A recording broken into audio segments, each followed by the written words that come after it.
Well, you're going to have a scorecard to keep up with the race for the 3rd Congressional District in North Carolina. 26, count them, 26 candidates.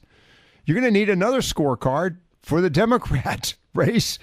How many are in that? I've lost count. Well, maybe our guest, Professor Jason Husser, will be able to share that with us. He is, of course, Assistant Professor of Political Science and Policy Studies, and he is the director of the Elon Poll. And we're chatting with him this evening to talk about a recent poll done by the Elon University students. And it's interesting how the candidates are lining up within the Democrat side of the presidential race. And with that, Professor, good evening to you. Thanks for joining us.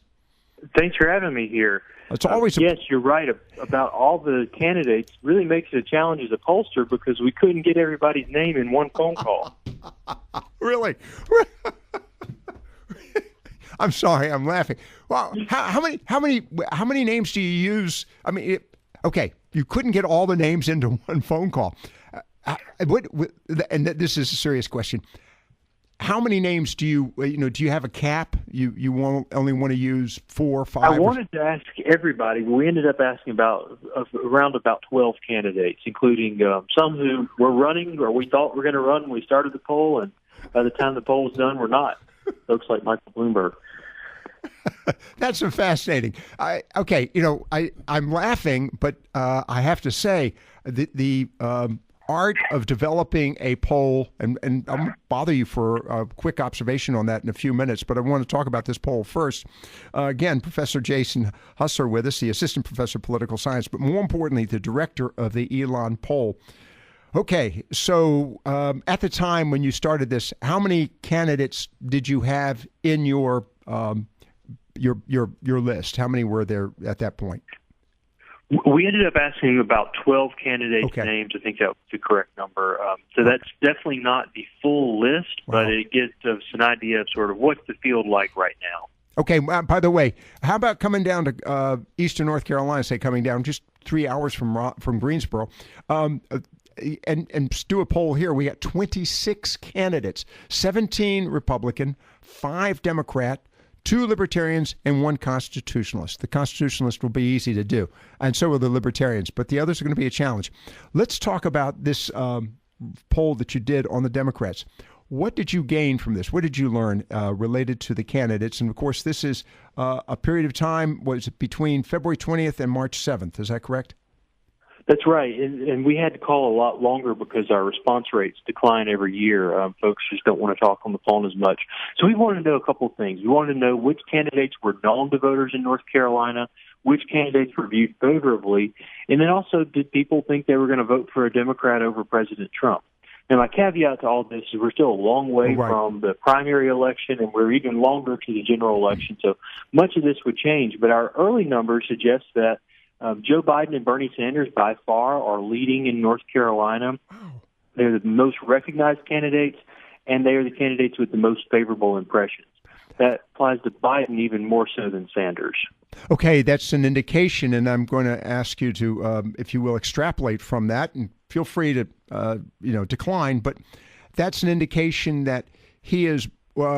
We'll use the term more mainstream, more centrist, that appeals to, this is Lockwood's thoughts, appeals to the more conservative Democrats that we have in North Carolina.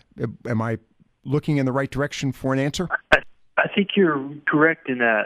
But Biden does well really among all groups in our survey. And so if we look at favorability by ideology, 79% of liberals have a favorable impression of Biden, as opposed to, say, Sanders, it's even lower. So 75% for Sanders. Elizabeth Warren was 59% favorable among liberals.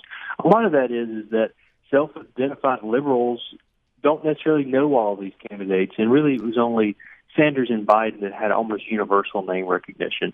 So Biden definitely is appealing across the ideological spectrum, but he's also appealing to the liberal base in ways that I didn't really anticipate. Interesting. Again, we're talking about the Elon Poll with our guest, Professor Jason Husser. He is the director. We'll run down this list here very quickly. Joe Biden had the highest favorables, 54% and change. Bernie Sanders, 10 points behind that, 44%. By the way, at this point when you were doing this, and still, unless I've missed something, former Vice President Joe Biden still has not declared, but the anticipation is. Okay. It must have been the last hour. Yeah, and I haven't seen it either. Their bells would be going off somewhere. Elizabeth Warren came in third, almost 30%. I am surprised. Kamala Harris, she's from California, 26%. Cory Booker close behind at 24%. They've been both Kamala Harris, Elizabeth Warren, and Cory Booker. I say both. All three of them have been very aggressive in their campaigning. Yet they did not do well in relationship to either Biden or Sanders.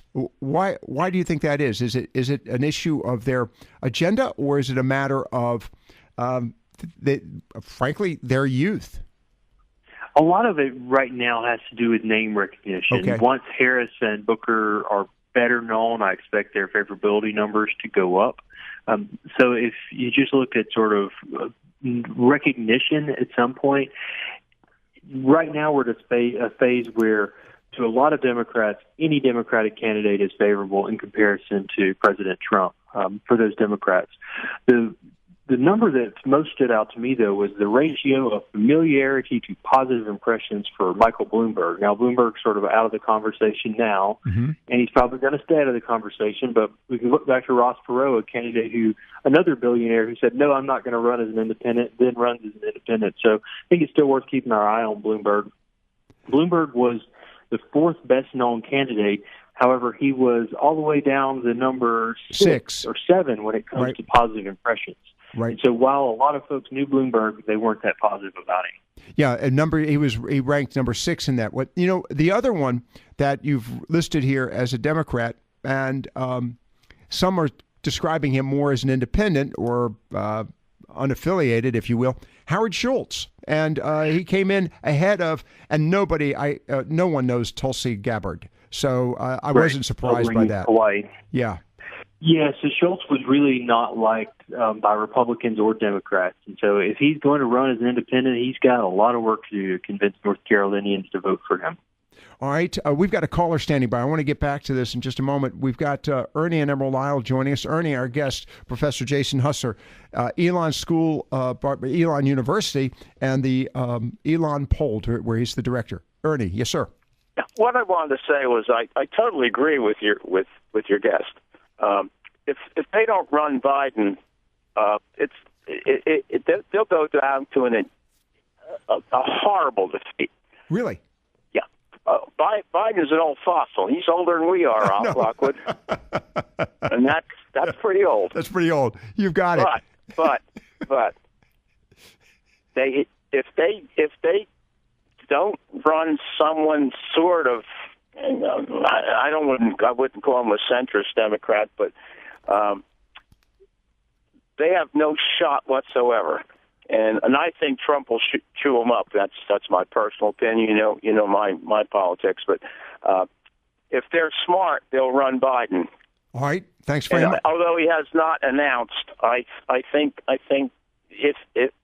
they'll almost force him to announce. Right. Well, yeah. He could be drafted right into the position. Exactly. Ernie, exactly. Thanks very much. Appreciate that. Sure. All right. Thanks again. That does bring up a topic, and Ernie is alluding to the fact that I just turned 51. Professor Taylor, stay behind the wall when my producer is getting out of hand here, Professor. The fact that we are looking at, let me see. Julian Castro, Beto O'Rourke, Cory Booker, Kamala Harris, not Kamala, but Kamala Harris, Kirsten Gillibrand, maybe. By the way, Kirsten Gillibrand, I think I'm curious how she beat out. Well, I do know how she beat out Amy Klobuchar, but not by much. So I'm thinking that. As much as I am always interested in, and you are there in a university environment at Elon University, I'm always looking for that target for the millennials. Do you think that necessarily age is a negative or a positive in the upcoming race for 2020? It's, again, early to say, but I'm just curious. In normal times, I think a presidential candidate over 70 would potentially lose a few votes. So people saying, well, we're voting this person in 4 years, maybe 8 years, and this person is going to be in charge of the nuclear football and is going to have to require a tremendous amount of stamina. But this is in normal times. So I can't imagine a Democrat saying, well, I'm not going to go vote for Joe Biden because he's too old. Instead, I'm going to go vote for Donald Trump because he's a spring chicken. Right. So if it was Barack Obama was the president, or even like a young George W. Bush when he first took office, we might be in a case where that age was going to matter. But what we saw with Bernie Sanders, as well as Ron Paul years ago, is that young voters will get behind older candidates if their message appeals to them. All right, and the other aspect of this, before we get into the issue of questions here for a quick wrap-up with our guest, Professor Jason Husser, Elon University, by the way, and just outside of Greensboro, between Greensboro and Burlington. Am I pretty accurate on that? That's right. We are right on the edge of Burlington, leaning towards Greensboro. And by the way, they even have a highway, the Elon University Highway, that takes you right to the university. But the other aspect of this is, how did the Democrats poll when it came to a choice between Donald Trump and a Democrat candidate? I think these numbers are kind of telling. We wanted to know what people were planning to vote for right now. Were they leaning more towards Donald Trump or the Democratic candidate? We found that a lot of people have already seemed to have made up their mind on that. Really? Trump is underwater in this number. 36% said Trump, 48% said Democrat, 6% said someone else, 9% said either it depends on who the Democrat is or they don't know. Now, I don't think Trump is going to lose by 12 points if the election were held today. A lot of that is people don't actually know who the candidate is, and so they project the best possible characteristics on that candidate. Gotcha. But right now, Trump is having trouble among unaffiliated voters. Those unaffiliated voters we talked to were breaking towards Democrats, 45% towards Democrats, 29% towards Trump. Trump's still looking great within the Republican Party. Only 7% of registered Republicans breaking towards a Democrat. But Democrats are seeming to be holding firm. 10% of Democrats were breaking towards Trump. So really, this election, like so many, is stacking up to be a story of unaffiliated voters.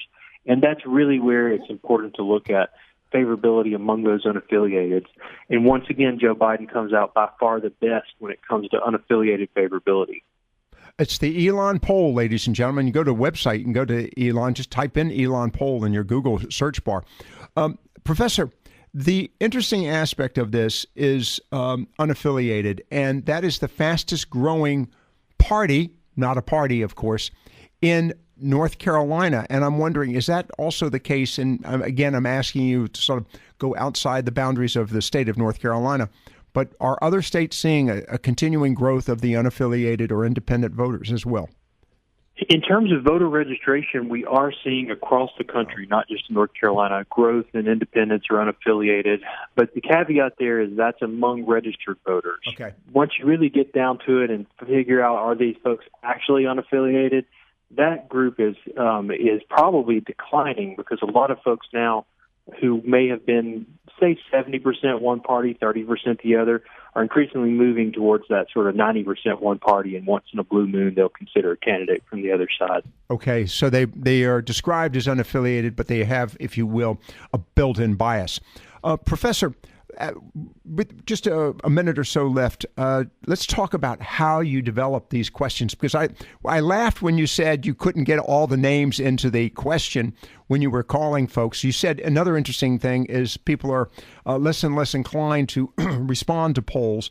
What's the future? First question, what's the future to polling if they won't respond to an impromptu phone call? The polling industry right now is in extreme upheaval. In some ways, I'd say we're in a crisis stage. We knew that there have been problems. There's been problems in response rates since caller ID was invented.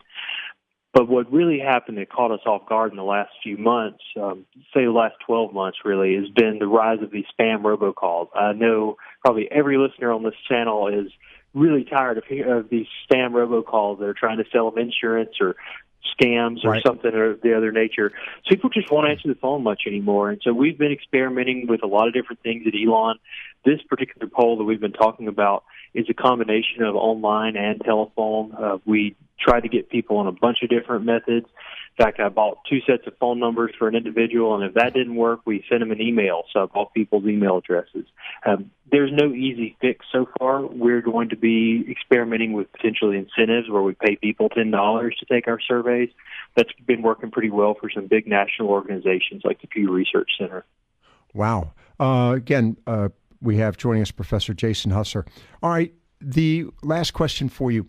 Figuring out the questions, how long does it take you to develop the questions, and do you have a, shall we say, a sweet spot for the number of questions that you want to ask? We try to keep our surveys under 10 minutes, and during election years when we think people are being bombarded with other polls and calls from campaigns, we try to keep it even shorter to 3 or 4 minutes. This poll was at our upper limit. I wrote down a list of a bunch of candidate names. We tested it. We go through it several times. We do fake calls. Sometimes I call a mom. Sometimes I do call some people we've called at polls in the past just to test it out on somebody who takes these types of surveys. And then I usually say, is this too long at the end? And then we start cutting from there. When it comes to these candidate polls and these primaries, though, it's really difficult to figure out a fair way to include some people or not include some people because we don't have the full list for everybody running. I included Joe Biden, even though he's not running. So it ends up being, well, who are the people that I think are going to be talked about in the news, and let's ask about those people. Well, that's the other aspect. You've got to go by who the leading names are, and that where the water cooler conversation sort of thing. Professor, stay with me. I want to chat with you briefly off air, but I really do appreciate your time. Again, Professor Jason Husser, poll director for the Elon Poll. Always a pleasure to have them on. And by the way, just want to compliment Elon. This is one of the programs that students get to engage in, particularly political science students. Is that right? That's right. All of our phone calls are made by Elon students, and I've got a group of about 10 or 15 students that learn to be pollsters themselves and end up going to work in Washington and a bunch of other places. I just throw that out there for you folks who are thinking about college careers. All right, we'll take a quick break on that. As always, Professor, thank you very much for being with us. We appreciate your time.